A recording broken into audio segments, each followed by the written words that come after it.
Who's in? Okay, so we need to mute this. Oh no, we need to mute the computer. Yeah. Okay.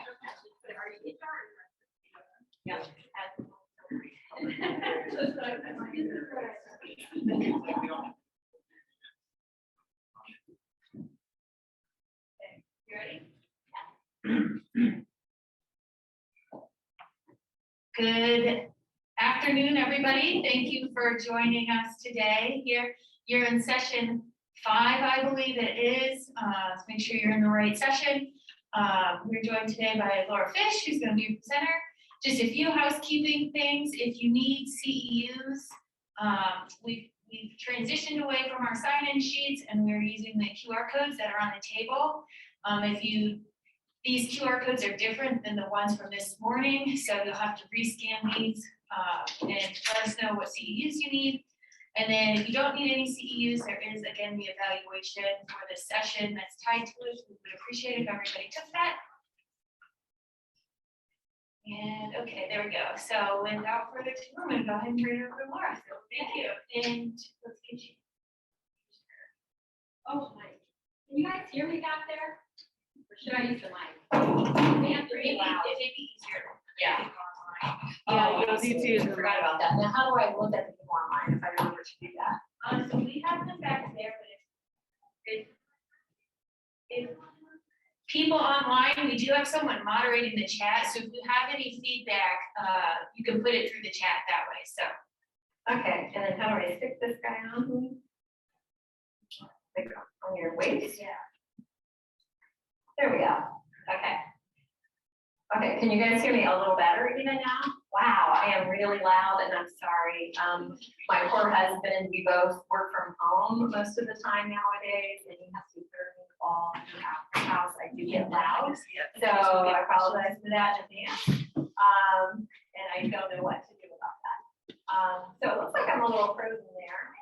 It's very touchy. Okay, we'll look into that. So welcome to Keep Your Career Moving Forward. I am Laura Fish. I'm with Applegate Talent Strategies, and I'm really happy to be here to talk with you about this today. It seemed when I went around, almost everybody in this room is a human resources person. Is that right? Is anybody here not? We gave you like in between because you're like a manager, mid-level manager, right? Assistant director, executive. You're an executive. Okay, so you could count either place, and that's all right. It definitely improves your odds in the raffle. So I am going to start with one raffle because we've got a bunch of stuff to give away today. So let's see, where did we wind up here? Right here. Okay, so I'm going to start with something that is good for, really that one is anyone. I'll do this one as any, this one could be any good. So I have one raffle for how to have difficult conversations. We have a workshop that's coming up, and you can use it either for yourself or it's transferable. You can give that to somebody on your staff if you'd like to do that.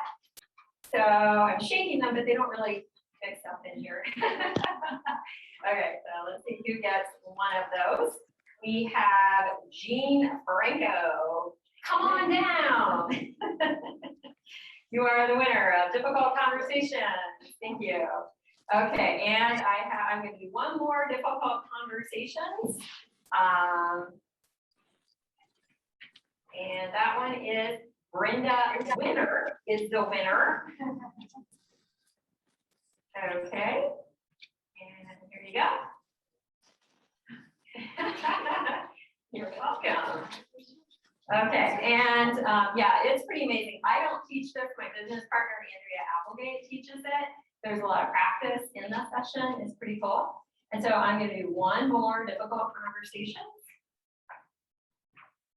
See, I memorized how you're spelled. No, I'm kidding. Jeannie Trot. Did I get the name right? Yeah, right over here. Okay, great. Congratulations. We have 6 more prizes. They'll come up later on as we go. Okay, so it's always a fun thing. Okay.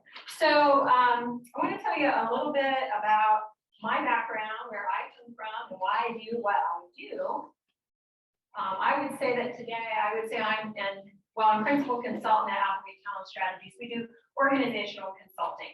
So everything from how to help you hire, how to help you with any problem along your talent pipeline. What we have been finding most recently is employers, businesses that we're working with are really struggling with that whole onboarding piece. It really was more about career advancement and all that kind of stuff even a year ago. I don't know if that's what you guys have been finding, but now it's how do we even get the people, get them to stick in the very beginning, that 90 days. How many people are having trouble with that? Yeah, not a lot of you. Okay, what about how many of you with career advancement? Like, what can I do to help people to advance once they're here, keep them happy that they're moving forward in some way? Good, because that's what my passion is. And that's what I do what I do. So, okay, so over. Oh, there we go. Okay, so where did my experience come from? I've worked with over 2,000 people over the last 30 years in all levels of positions in all kinds of industries. So from I don't have a GED to I have a PhD, dislocated professionals during the Great Recession. I started out with a couple of employment agencies, and then I actually worked as a job coach, job developer for about 10 years with Goodwill Columbus. I love doing that kind of work. I was also staff development coordinator with people in the ICFMR and supported living. So for a couple years back in the 90s. So that's where my model comes from that I'm going to share with you today. There are a lot of career development models that are out there. I'm not saying this one is better than those. These have been in the work that I've done. When I'm working with somebody who they're working at getting, at doing best that they can in the job that they're in, and they're not moving forward.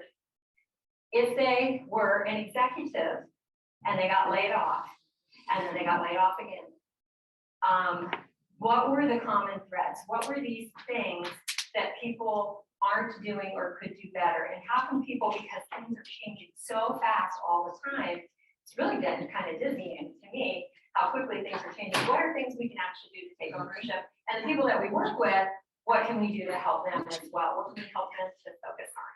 So how many of you remember this lady in red? Anybody remember that lady in red? Who is she?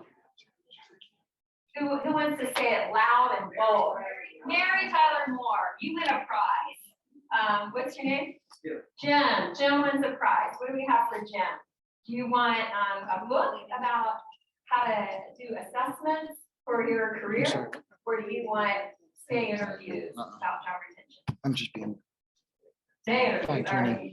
So Mary Tyler Moore, I have to tell you, in some crowds, nobody, because they're all kind of younger than me, knows who that is. And this slide is going to be going bye-bye at some point, but I really admire Mary Tyler Moore.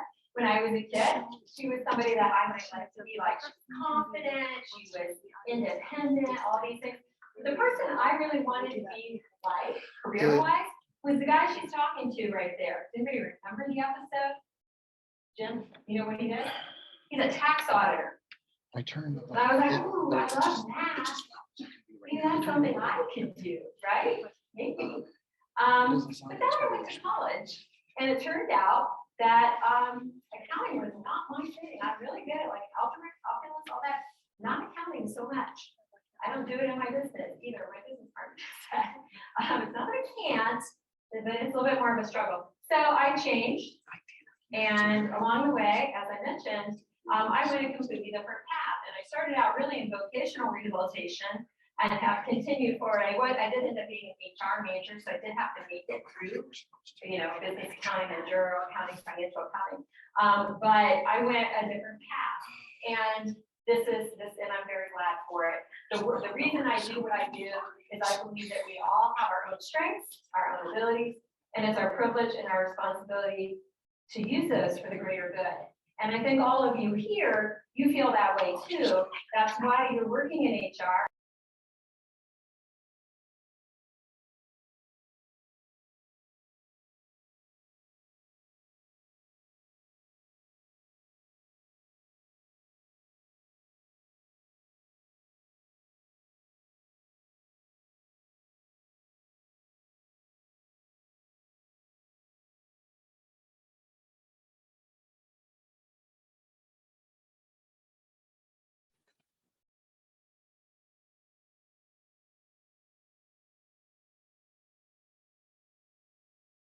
Some issues with the virtual audio. My apologies. Okay. And Okay, so what about that fact? How do we plan for careers when we change? So we change, also the outer community changes. We've seen drastic change in the last 18 months, right? Or is it 20 months right, by but if now? it was 27% of people right now are working in a career related to their college major. How about you guys? How many of you are actually working in a career? How many of you majored in human resources management and then to do HR management? One, we have one back here. Two. Okay, and I did major in HR and I roughly worked in HR. Like talent development, we kind of work on audit, kind of put together. But here's the thing, 85% of jobs that exist in 2030 haven't even been invented yet. This is what Gallup says. I don't know if I completely agree with that, but I do believe it's lots of jobs that are going to be here. So what we don't necessarily do is train for a specific job. What we have to do is we have to develop general skills that are transferable. You guys know about all that competencies, right? And so some of those are more technical, some are not.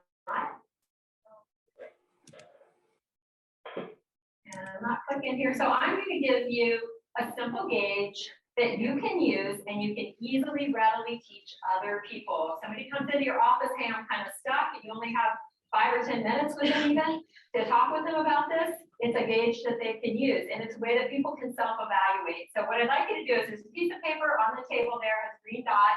I want you to turn it over, and I want you to make a hello. Okay, thank you. Make a copy of your hand, trace your hand.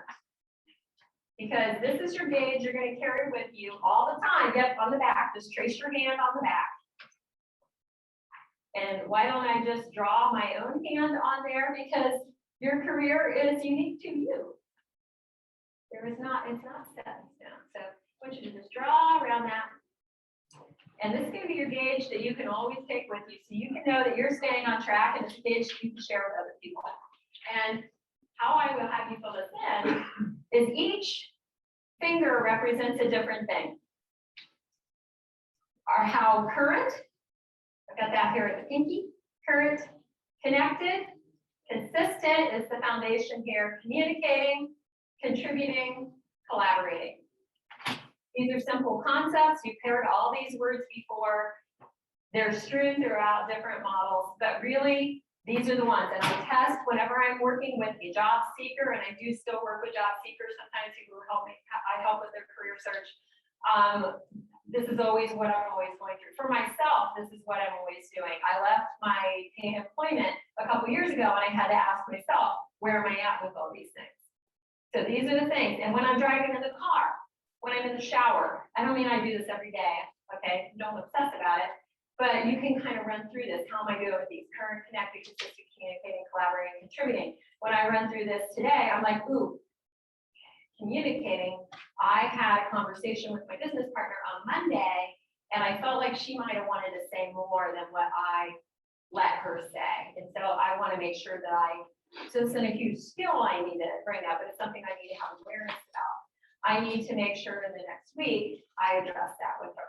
I'm not going to let it just go, right? Because those are the things that snowball. So that's where I'm at this week. There's nothing I need to get more current about today, but that's the most pressing. Just like in my gut, I can just with intuition say that is the one thing. So consistent is at the foundation here because why? Those are the things when you're a new employee, those are the key things, right? Even when you get that job, they mentioned McDonald's in the plenary, you don't want to be selling your job as a McDonald's job, but when you are working at McDonald's, and you're getting that first kind of job, being consistent is the most important thing, and it never stops, right?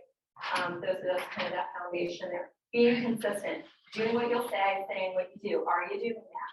When you have somebody come to you and their supervisor's having trouble with them and they just can't understand why, and they self-reflect, boy, are you being consistent? Oh, yeah, I'm really not. Okay, maybe they realize you might have to ask some further questions to get that. Or for you, it might be, you know what, no, I didn't follow through on some of the things I was supposed to do. We can all, that never stops, that never goes away. Okay. Sorry, trying to fix that. Yeah, maybe I should have popped it up on my own computer too, so I can remember. Okay, so So these are the keys. I'm going to touch on in more depth just a couple of them today. There's a lot more. There is a workbook that I have that's on our website if you want to use them for self-reflections, or if your staff may want to have them do that to ask more very specific questions. When I do professional development planning, which is 3 or 4 sessions with people, that's how I walk through that with them. Okay, so also inconsistent. Okay, anybody recognize this wheel up here? Alfred Adler, you guys familiar with him? It's been probably a long time since you heard about him. Consistent is, yes, do I show up? But consistent is also what's going on with me in my life, right? So these are the different elements that have been identified by Alfred Adler, and others have taken off with this over the years. I find it's a really good method to use with clients I've worked with in workforce development. So your emotional life, your intellectual, your physical, your social, your environmental, financial, spiritual. When these things are out of balance, then what happens? You go crazy, right? And if 2 of them are out of balance, what do? Crazier. It's like, oh my God, no, oh my God, what do we do? So this is one of the key things too, is to always be checking back in, because if you don't have, a reason I put this one first, if your consistency isn't there, that's always the thing to go back to, right? So how many of you have raised a baby? Maybe raised a baby? Okay. Or you know somebody who did, right? And one of the things you're always checking back in about is food, sleep, right? What else? Diapers. What else?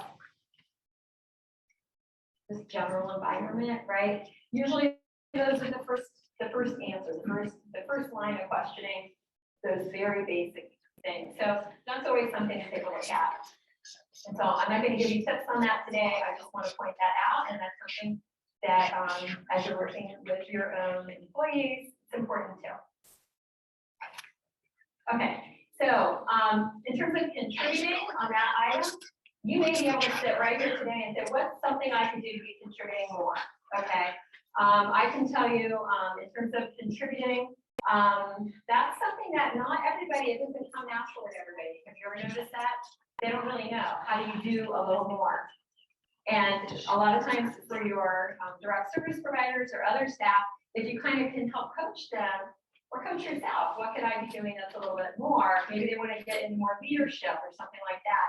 I love this model. This is not mine. It's by a company called Viva, and we were invited to the training I went to. Yeah, take a picture of it. It's really awesome. Also, if you text me, I'll be sending you all the slides and you can have that. But, and the text is on the green dot page there. But I love these questions. We're not going to go into great detail on them, but I really think they're simple questions. But if we can teach people and we can learn these ourselves, that this is the way to be thinking about our work. These are the things. A lot of times, have you ever had somebody come into your office? I don't know why I'm never getting promoted. Someone's got promoted to team lead. I don't know why. You're shaking your head. What do they say? Why does somebody else get picked over me? Yeah, and how do you answer that? What do you say? Usually it is, we go back to the performance issues that we're seeing and work on things that they can grow on and create goals for them to work towards. Yeah, and sometimes there's not an actual performance issue, right? It's just that you're just doing your job. You're just doing your job. You're not exhibiting the traits that we need for somebody to exhibit if they're going to be a leader in this organization. And so that's what I love about these questions. And I'm just going to quickly rattle off this because that's just something I think I've come across that is so helpful as a model to be able to use. What are we actually trying to accomplish? I get people thinking a little bigger picture. People don't always naturally do that on their own.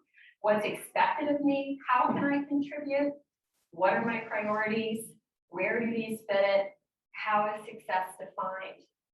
How am I doing? How are we doing? That's a key thing. A lot of people, if you just kind of start with them on that, how are we doing? Okay, so they come in, well, my clients are this way. I am doing this, right? But then, oh, that's wonderful. Okay, and what's going well? What's not going well? What are some opportunities? What are some risks? If it continues that way, you do nothing. I mean, you do that with people all the time, right? But maybe asking, well, how do you think we're overall doing? And what are things that you might be able to do to contribute to help more with that? Just trying to help elevate people to that next level. So, and how did I do? Having them self-reflect or we self-reflect, how did I do with doing that? How did we do taking to that V level? What do you guys think about this? Is this a model that you've used before? Yeah, something like that. Do you have something that's similar that you use? Were you shaking your head? Yes, Mary? Similar? Yeah. It's just kind of vague, but. Well, we have a checklist. Oh, a checklist. Okay. You know, if people have what we're looking for and the skill sets. We recently had somebody who, you know, applied for a position lacking specific skill sets. So they weren't turned down because of, you know, behavior or anything. So we went back to them and said, listen, Yeah. you're not chosen at this time, but this is what we can do. Right. To get to this point in the future. Right. So if you have that with you, that's really helpful. So it sounds like that's what you're using. I like this. So this is a model that if you don't have something already, I'd encourage you to maybe use. Yeah. Sometimes what do you think other people's perspectives of your work Mm-hmm. are? It kind of makes them think, you know, what do you think other people think about you? Okay. That's what you ask people. That's an excellent question. What would they say about you? That's a great one to add. How do you think others view you? Because getting some kind of ability to self-reflect, right? Have self-awareness. That's what you're trying to build. That's an excellent one. Okay. So I want to share with you. So that's contributing what I want to talk about today. Yeah, we have kind of limited time. So the next thing I'm pretty sure is, so that's contributing. The next one is about collaboration. And one model I've come across that I love, and it is a little bit of a lengthy video, but what I've gotten feedback about, I wasn't sure in past sessions if I should share it or not, because it's about 12 minutes, but I've gotten feedback that people really got a lot out of it. Are you guys familiar with Patrick Lencioni? Has anybody done anything with him? So he has a model, ideal team player. He has 5 dysfunctions of a team. I use his model when I'm doing team facilitation. He has tests that are online that you can take. You don't have to get certified to do it. It's very accessible, but the concepts are really good. And one of the models that he talks about is ideal team player. And this is a way, something you can use in your hiring. You can have people use for themselves. You can use it with team facilitation. And so I just want to share what that is. So I don't know how to start that. If you could start our video, that would be great.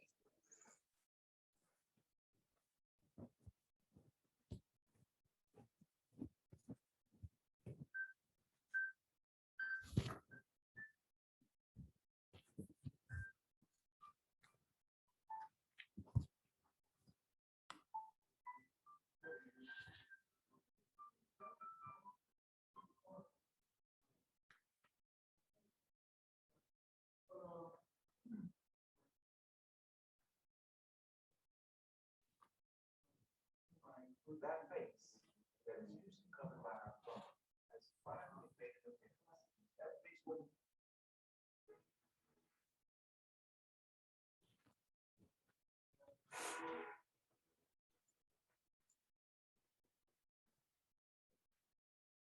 Okay, so I'm very excited to be here. I'm also a little nervous. Now I speak for a living, so I shouldn't be nervous, but this is probably one of the talks that there's a good chance my kids are going to see. In fact, my 8th grader said, "You're doing a TEDx talk?" I said, "Michael, I do a lot of talks." He goes, "Yeah, but this is big, Dad." I'm excited to be here because I think it's time that we change the way we thought about success as a society. In fact, better yet, I think it's time that we change the way we prepare people for success at all levels of life. So I'm going to be presenting you with 3 very simple, but I think powerful virtues that I'm convinced can drastically change the success level in anyone's life, whether they're a CEO or a middle manager, a middle school student, or a high schooler, or a recent college grad. Now, I'm confident of this because I believe, and all of this is based on the premise that life, more than ever, is a team sport. My name is Pat Lencioni, and I have been working with teams for the past 25 years in the corporate world and in other settings. I've also written 2 books about teamwork. The first one I wrote years ago is called The 5 Dysfunctions of a Team. Recently, I wrote a sequel called The Ideal Team Player, which is the basis of today's talk and where I explore those 3 virtues. Now, when I say that life is a team sport. I realize that can sound kind of like a cheesy cliche. Life is a team sport, but I really believe it's true.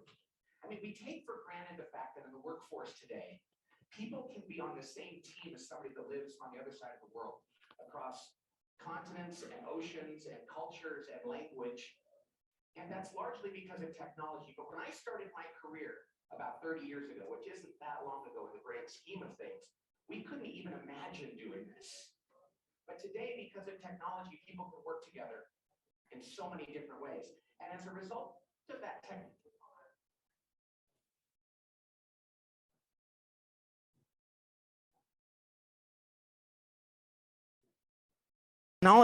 people are developing in organizations solutions that are amazing and complex, that are solving problems in business and medicine and communication and every kind of field. And those complex solutions demand that people collaborate and work as teams to implement them. Even within a company, you have to work across divisional or departmental lines, or with people in other companies. Even competitors today are having to work together to implement these important solutions. This really is the era of teamwork in business. But even in our personal lives, teamwork has permeated everything. My wife and I have 4 sons at home, and we like to say that by the time that each of them was in middle school, they had played on more teams with more coaches, in more sports, and gone to more darn tournaments than we did in our entire lives combined. And that's to say nothing of all the other extracurricular activities that happen on teams. Even in the classroom, teamwork is everywhere. I mean, my kids come home, I don't know how many times they've come home with an assignment and said those 4 dreaded words. It's a group project. And I ask them that dreaded 4-word question, who's on your team? I'm not ashamed to say that more than once I've said to my sons, if you want to get a good grade, you might have to be prepared to do most of the work yourself. Teamwork is everywhere. And yet, we continue to train people in education and in the workforce for primarily individual and technical skills. And I think that needs to change. And that's why I'm going to present to you these 3 simple virtues. All right. Okay, that's the end of my memorized part of my speech, which freaked me out because I don't memorize anything. Now let's just talk. All right, so we're going to go to the first slide. In my book, The Ideal Team Player, I explore these 3 simple virtues, but the power of those virtues is in the commonality of them all. We have to have all 3. If you play baseball and you're 1 for 3 hitter, that's pretty good. It's terrible in teamwork. If you're 2 for 3 as a quarterback in passing, that's pretty good. You gotta be 3 for 3 when it comes to teamwork. So let's talk about these 3 virtues. Let me introduce you to them and then talk about how we can identify and improve ourselves if we're lacking any. So the first virtue of ideal team player is by far the most important, and it is humility. If you want to be an ideal team player, and if you want to be successful in life, you really need to be humble, more than ever. Now, this is the most important because as a follower of Jesus, the Bible says that the root of all sin is pride. And I believe that. You look at all the problems we have, it's usually rooted in pride. Well, the antidote to pride is humility, so it stands to reason that this would be the most important. And most of us know what humility is, right? It's not being ego-centered or arrogant or self-centered, but being about others, putting others ahead of ourselves. It's such an attractive and powerful thing. But there's another side of humility we have to understand too. It's in the minority, but it's still important to understand. See, some people will look at another person and say, she never talks about herself. She never demands that we listen to her. She never thinks she has the right answer. She's really humble. And when somebody lacks confidence, it's actually not humility. You see, when we have an idea or a talent, to deny our God-given talents is actually a violation of humility, just like it is to exaggerate them. C.S. Lewis said it best. He said, humility isn't thinking less of ourselves, it's thinking about ourselves less. But the most prominent kind of lack of humility we see in teams, in the workforce, and in life is arrogance and ego-centeredness. So this is the first and most important attribute. The second one is equally simple, and it is you have to be hungry. You have to be hungry. People who have an innate hunger about getting work done are much more successful on teams and in life. And this is simply just having a strong work ethic. And this is probably the easiest one to understand, but I'll say this to the young people out there. This is the one that you probably have to develop earliest in life. When I work with people later in life who never developed an innate sense of hunger, it's harder.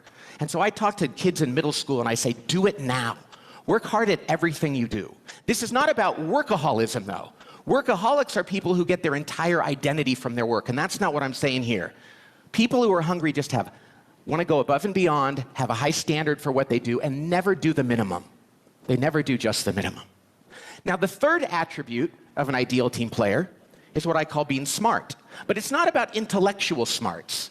This is about emotional intelligence, common sense around how we understand people and how we use our words and actions to bring out the best possible impact in others. This is so important in the world.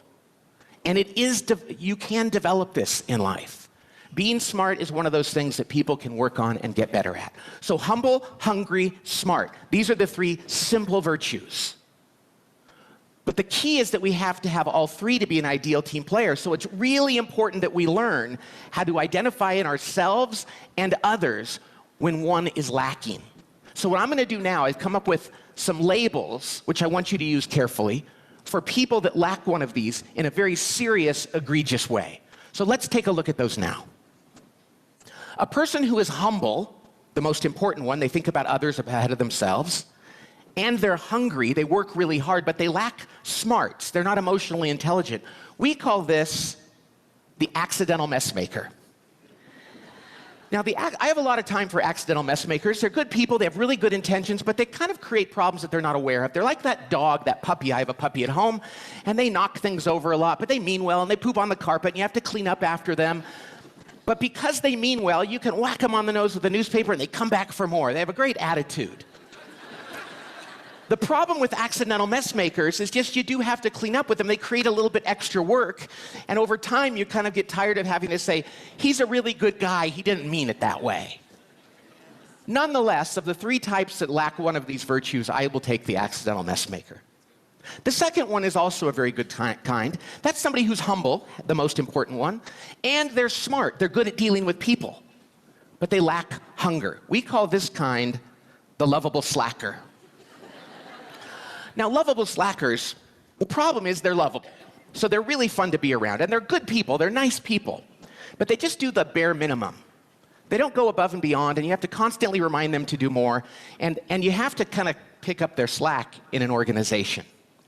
Now, I once worked with a lovable slacker. A good friend of mine still is, and every time I reminded him that he needed to do more, he would say, "You're right." And he was so passionate in life about everything besides work. Right? But because he was lovable, he was so fun to be with. And I said to him one day, I said, you know, you're going to have to leave this company when you're good and ready. And 5 years later, he was out that door. The truth is, it's very easy to tolerate lovable slackers, but they do have a problem. They cause problems on a team. Now, the third type is the most difficult type. This is the person who is hungry. They really want to work hard. They're ambitious. And they're smart. So they're really good at dealing with people. But they're not humble. And we call this the skillful politician. I'm sure your mayor here is not the skillful in this sense. No, she's probably a skillful leader, but not the skillful politician in this sense. Skillful politicians are so smart that they know how to portray themselves as being humble, which is a very dangerous thing. Because what they do is they interview well, they go to meetings and they say the right things, they know how to kiss up to the boss or the coach or the teacher. The problem is, deep down inside, it's about them, not about others. And by the time we figure it out, there's usually a trail of dead bodies hidden in closets around the organization. I once worked with a team with this guy on the team that was a skillful politician, and he was so clever at hiding it. He was so clever that he was even Canadian. You see, you would never suspect a Canadian. They're always so nice. You would never think they would be that way. And we would go to meetings, and this guy would be so good with people, and we thought he is the ultimate team player. He's wonderful. And then after a while, we realized, man, his salary has tripled. Half of his colleagues are gone. He's been gaming this. The truth of the matter is, when a person lacks humility, but they're good at presenting themselves, that can be a very dangerous thing on a team. Okay, so what do you do with this? First of all, I don't want you to misuse these labels. Don't go back to work and say to your boss, hey, I think that you're an accidental mess maker. Or tell your mom she's a lovable slacker. You know, that's going to get you into trouble, and it should. Apply this first to yourself. But then I want you to do this. Here's a very simple activity. Go sit down with your team at work, or with your family, or with the Little League team you coach, and have everybody understand humble, hungry, and smart, and then ask them to rank themselves in these 3 areas. Which one they're best at, second best, and third. Even if they're good at all of them, they're going to have a third. Even if they're not so good at all of them, one of them's going to be third. And have them just identify which one is their third. And then go around the table and ask people to explain their third and why that's theirs. And then talk as a team about how people can brainstorm about how people can overcome this. Give each other advice. That humble person, you might say, you know, maybe you shouldn't talk about yourself so much, but you should ask questions of others and take an interest in others' lives. That hungry person, it's like, maybe when you're about to leave work at 4:50, you should check in and see if there's more work that needs to be done. Or that smart person at the end of meetings, maybe you should ask people if you've upset anyone and learn about how you can avoid that. Whatever the case is, what I want you to do is turn your colleagues, your team members, your family members into your coaches. They are the best source of coaching and advice you have to become a better team player and more successful in life. Because the day you know that the people around you love you enough to tell you when you're doing something that you need to improve in, everything changes. So I want you to go home and I want you to do this. And in a very short period of time, you're going to see a difference. Now, let me leave you with this. At my company, the Table Group, we don't care when we hire people where they went to college. We really don't.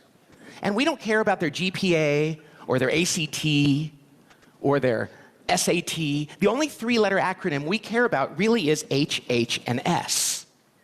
And I think that's something that we need to do more of in our society, whether it's professional development in our organizations or whether it's in our schools. You know, I think, as a father of 4 boys, I think it's time we took a little bit of the pressure off kids from just memorizing the periodic table of the elements or iambic pentameter, whatever that is, I don't even remember, or with a quadratic equation.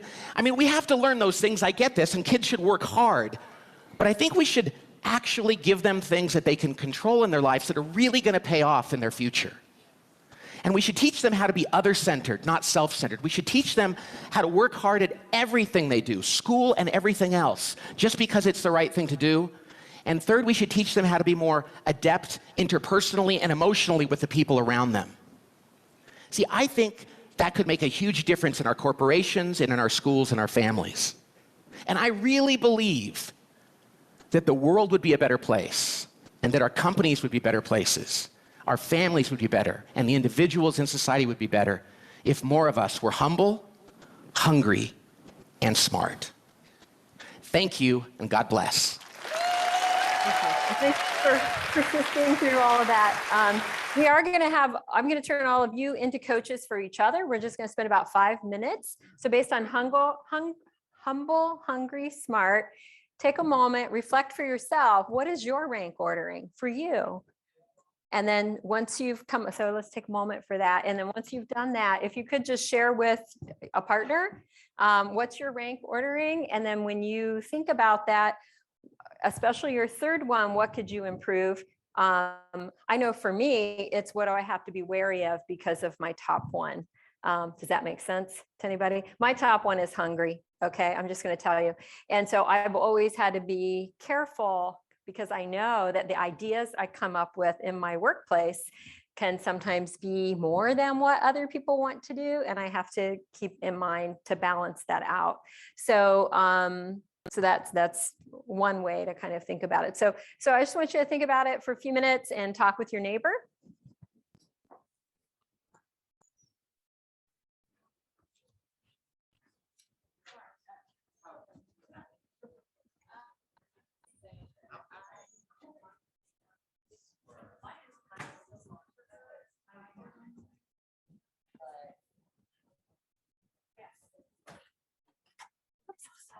I just got to get some more water. You knew what I'm coming for, right?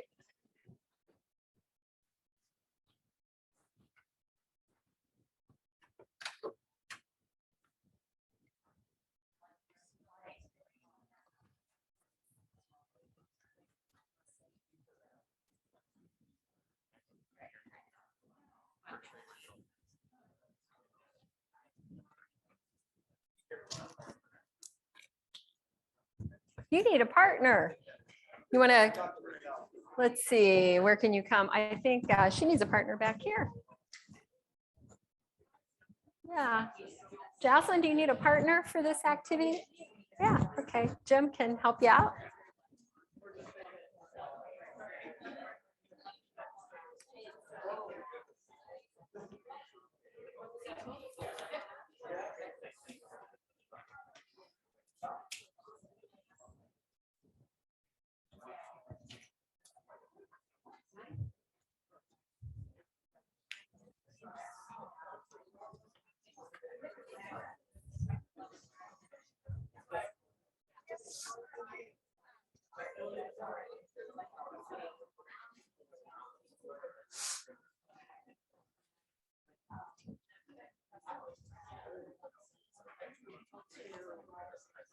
Oh, yeah, thank you. Yeah. I don't know if it'll pick up Okay. the lavalier, but it's all But it should be fine like that. Okay.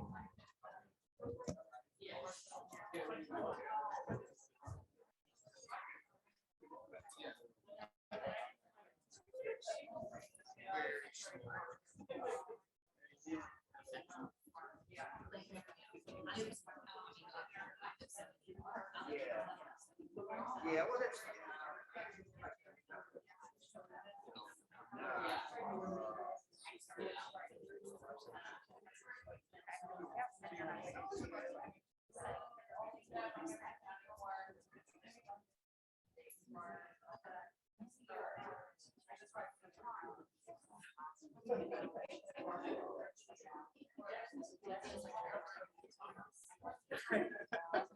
You guys have it all figured out here?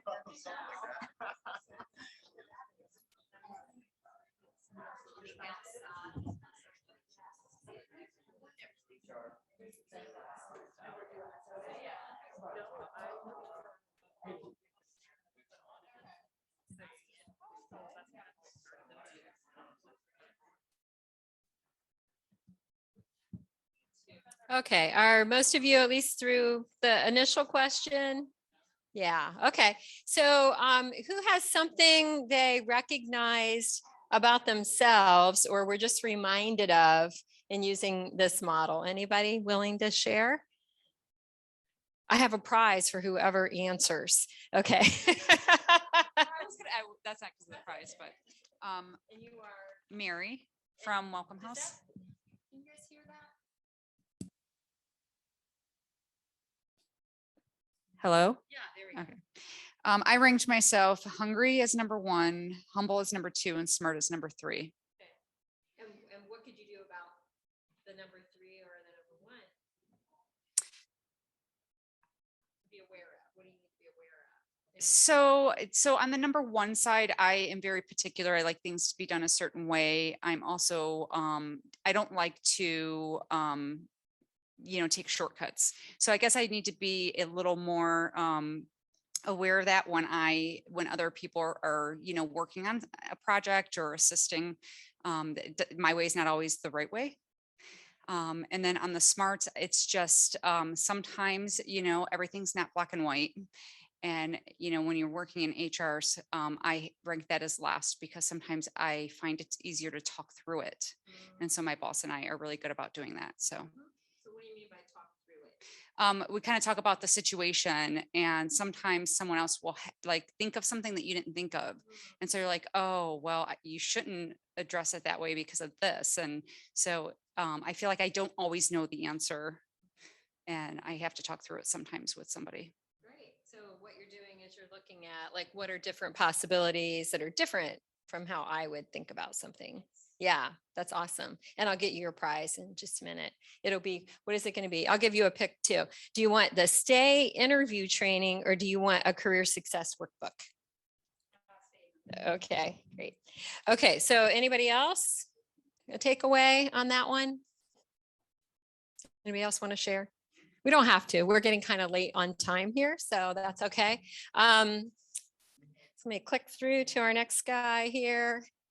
That was our exercise there. So most of us just sitting right here today, if we use that model that I gave you, and I wrote it out also on the page that has that green dot, I've made like a chart with those columns.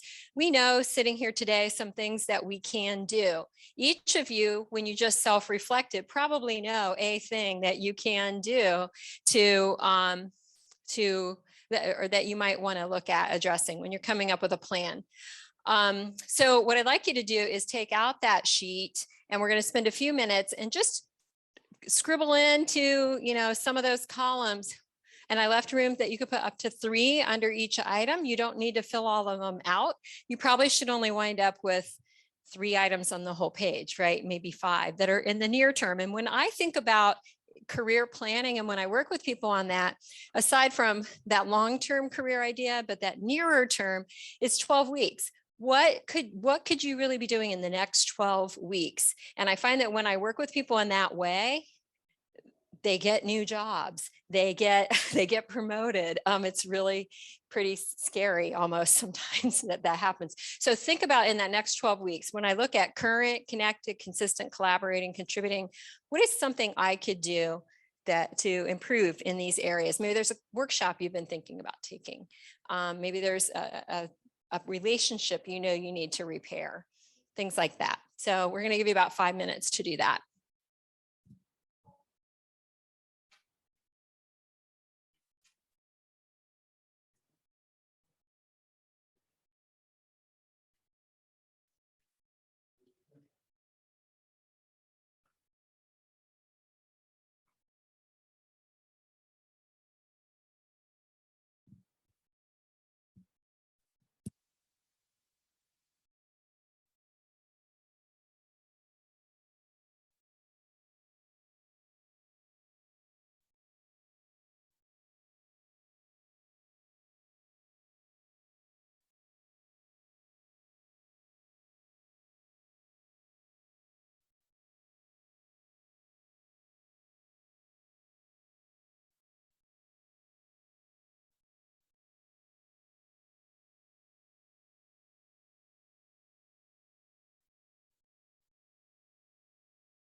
Okay, so once you've had a chance to think about that, I noticed for most of you, it's not that hard to think of a few things, is it?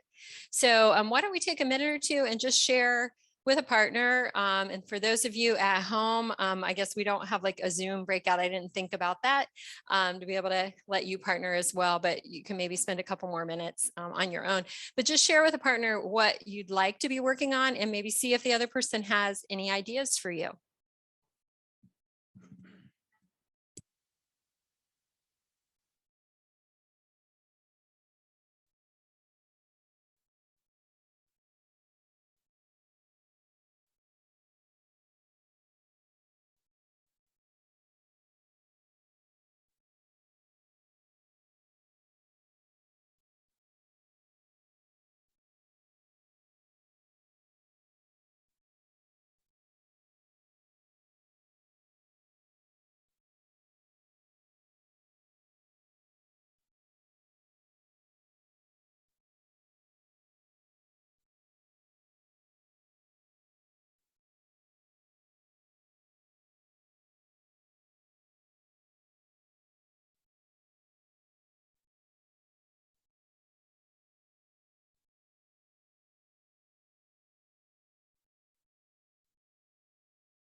Okay, so if you could wrap up what you're talking about with your neighbor.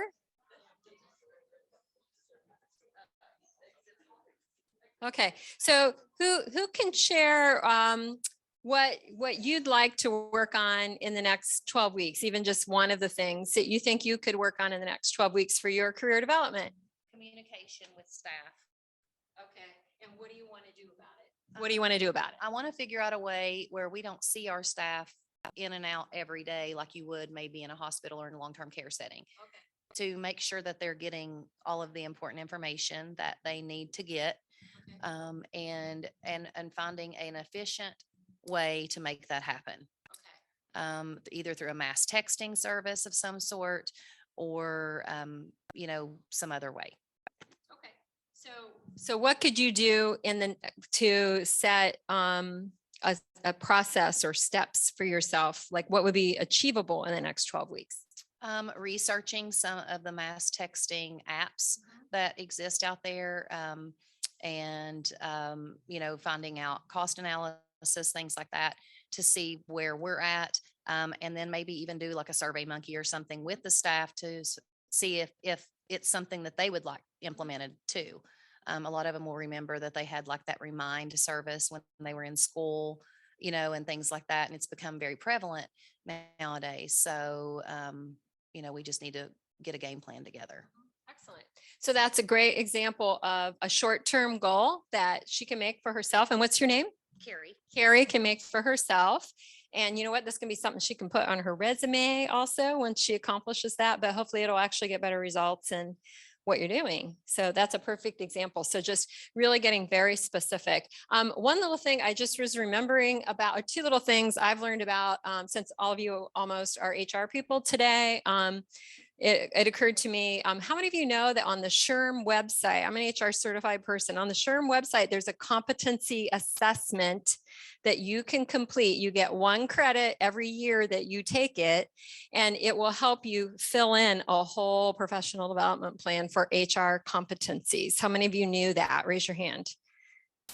So I recommend you just go in there this weekend and take a look at it. It takes about 12 minutes to complete the assessment, and then takes a little bit longer to map out what the actual plan is. It's not going to be based on the concepts I'm talking to you about today, obviously, but it's like all those, the competency areas for HR. The other thing that's on the SHRM website that is really cool, how many of you knew that you can read an HR, a SHRM bookshelf book and write a 500-word essay and earn 3 credits, 3 CEUs? How many of you knew that?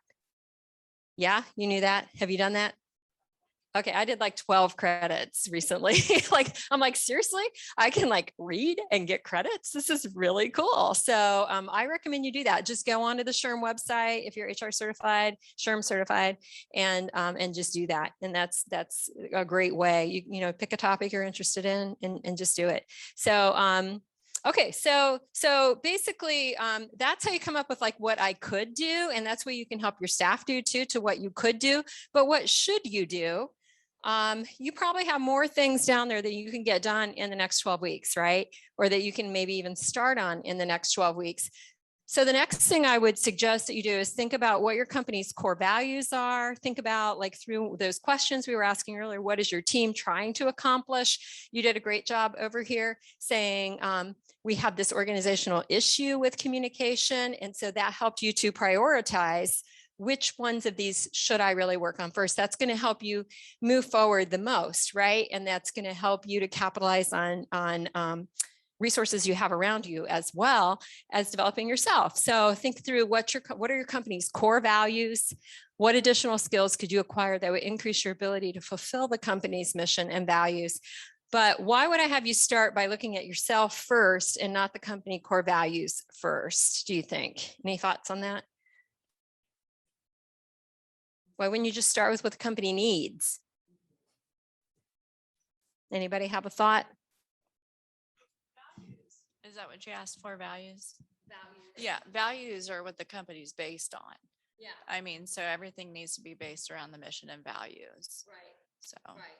So it does need to be based on the company's mission and values. That's what they're going to support. But in the order that I presented it, I've had you think about yourself first and then the company. Why didn't I have you do it the other way around? because you want us to look at where we are and then what we can contribute, right? Yes. That's what I was thinking. Yeah, it's that person-centered model, right? And you're a person. You're a person. You're all human, right?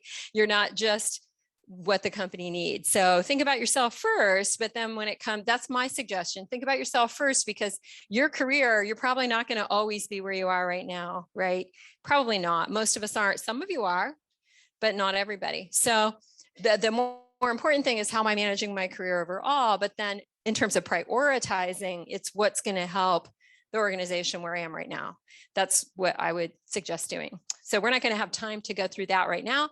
Next would be building a supportive community. There are lots of ways to do that, but it could just be you have a friend who wants to also look at their career. Maybe you meet once a month and you look at your goals together. Maybe you have coworkers that you can do that with. People that I coach that go through a professional development plan with me, I do lunch and learns once a month. We just do a Zoom and meet that way. Maybe someday we'll do it in person. I don't know. So however you want to build that supportive community, maybe it's one person. One way that you could use the tool that I passed out today is these are the things that I'm thinking about. And if you have your employees use this, you can have them figure out these are the things I'm thinking about, and then maybe taking it to you or taking it to their supervisor, someone that they respect and that they can, that supports them, and say, hey, these are the things I'm thinking about. Can we talk through these? What's really a priority? What are some ways that I can do that? That gives them a little something to go into the conversation instead of just, I want to get promoted someday, right? It gives them a little bit to work with. So that would be one way to use that as well. And then again, I like the 12-week year. Do any of you use the 12-week year at all? We're not going to have time to go through that today. There's a book, there's a model, there's a website, but it's based on the premise of 12-week planning. And a lot of models are out there like right now. It's using SMART goals, which we've all always done, right? But it's really telescoping it down so that if it's, hey, I want to go back to school someday, in my 12-week plan, it might be, I want to explore what are the possible majors, right? It might be, I'm going to identify 3 possible programs. So that's how it just breaks it down a little bit. So I'd encourage you to do that as you're planning. And so next steps would be use that gauge that I talked about, your hand that you have written down on the back of your piece of paper. You start with 2 or 3 things that you need to do, align with company core values, your own values, and those resiliency needs need to be really primary. Have your 12-week plan, accountability partner, and a supportive community. And that is really, that's everything. There's more slides over there. Okay, those are just things that are coming up. You have workshops in front of you. And okay, so does somebody have any questions as we wrap up today about anything I talked about? It's not rocket science, right? Okay, any pluses today or deltas? What worked well that we did today? What would you want me to change for the future when I work with other groups? Anybody? Plus or delta? Any pluses, any takeaways? You want to go back? You're excited to check this out, try it out, use it for your own? Keep the video. Okay, good. That's helpful feedback. My husband, when I first was starting that about a year ago to put that, he said, oh my God, that's so long. And I was like, yeah, you might be right. I don't know.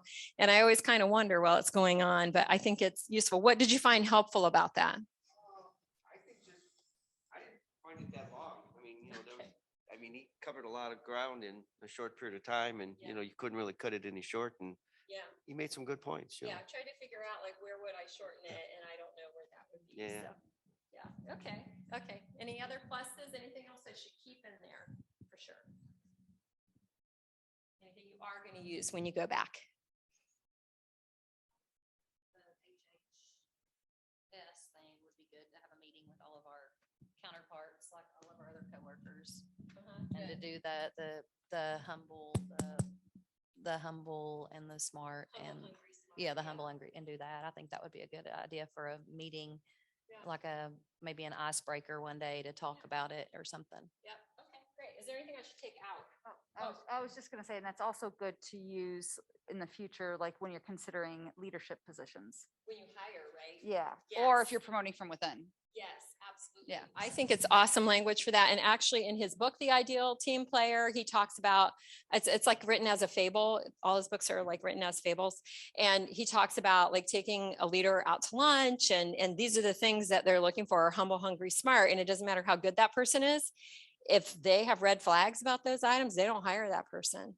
It's like, ooh, yeah, that's really good. And actually, I think you could do it for any position. Those are things to be watching. And also it's a good language, even if you hire the person, just to let the person know these are our values. It gives a common language, especially because some of your managers of direct service providers, they don't necessarily have that language to use or have something. It gives a simple model that you can follow up. Hey, you know, I could use a little more desire coming out of you, you know, like not desire, maybe it's a bad word, but you know what I'm saying, like a little more oomph, you know, into what you're doing, and it just kind of says it, right? Or you know, you kind of made a little mess there behind you, and I'll help you with it, but let's talk about that and how to prevent that in the future. So yeah, I love Patrick Lencioni. I think he's awesome.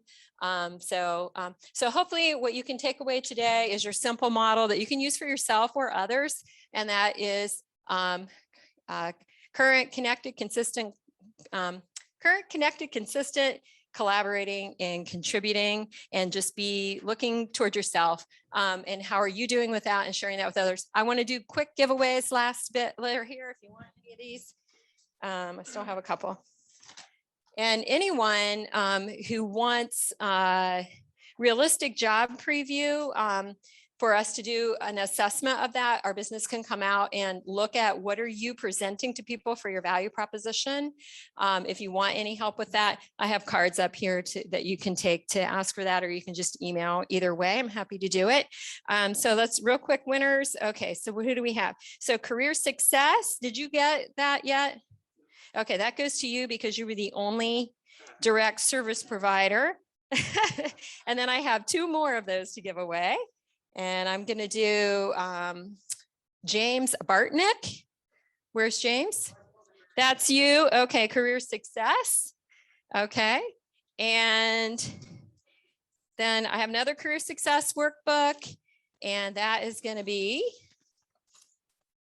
oh yeah, the tiny bag. Okay. Jaslyn Barnett. Okay. There you go. And stay interview training. I have 1 more of those. And that is the last one. So who do we have? A blank. Let's see, Randy Times. That's you. Okay. Well, thank you all for sticking around. Hopefully you have some tools. You're welcome. Thanks for coming. Thanks for participating, and have a great day. Have a great rest of your conference.